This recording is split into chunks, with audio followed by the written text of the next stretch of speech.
السلام عليكم ورحمة الله وبركاته. رجعني ماتي كان سمية توب زرتو سنجلا بقى زرتني إيجا هدا ودوتا بورتيو كاني جران نتي قدتي فايدا إسا فيديو كان كابا ديش فيجرا وروني فيديو كنسين تتولي سبسكرايب لايك وشودا ماتي كيتا سنجلا إيجا كمرقا جرتني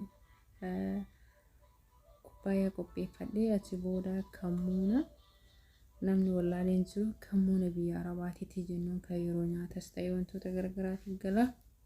Kammuunni faayidaa baay'ee qaba.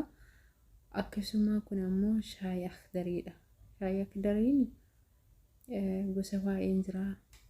Waraqaan isaa kun jechuudha. Kun ammoo oranjiidhaan kiisiin isaa kuni kan isin mul'ataa jiru. Garuu ni gosa baay'een jira. Akkasuma naashifni isaallee jira. Gaafa naashifa jedhu goggogaan fireeshin alaa dhufeetiin goggofamee itti dabalamu. Kun ammoo akkuma argaa jirtanii girfaadha. Kan biyya keenyatti qarafaa jedhanii isaanii akkasii isa kanneen walitti goona. Achi booda ammoo naanaadha. Naanaa shaayiin akkana siin jira jechuu kooti kareef isin jira shaayii akka dariini amma kana naanaatti goona. Naanaan kuni fireeshin isaallee alaa bitamee dhufellee hin ta'a. Naanama haa ta'u malee goggogaa soo manaa qabaattanii kama ta'e haa ta'u inni naanama haa ta'udha. Faayidaa hedduu qaba. Eegasii immoo bishaan ho'isnee bishaan daffaa jechuudha. Finnee itti daballa.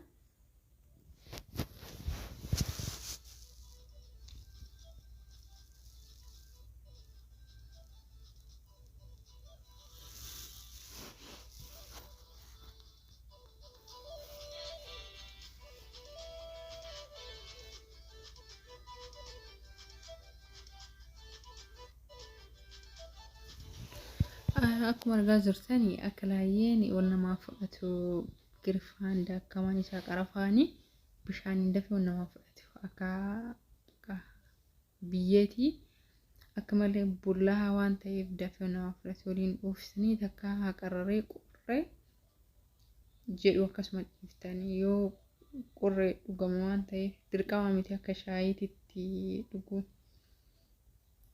Kana jechuun akka shaayiitti daffaa isaa san dhuguun dirqama miti.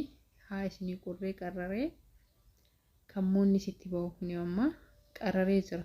Amma liftoona shaayii akdarii san keessaa fuune yoo ammoo maamni gattaan isaa isinitti tollee rakkoo hin qabu dhimbiibdanii fayyadamuu dandeettanii. Kun ammoo cuunfaa leemunaati. Horoon hanqina dhiigaa qabdanii leemuna itti fayyadamuu sodaattan rakkoo hin qabu. Amma itti fayyadamu hanqina dhiigaatiif gaarii miti.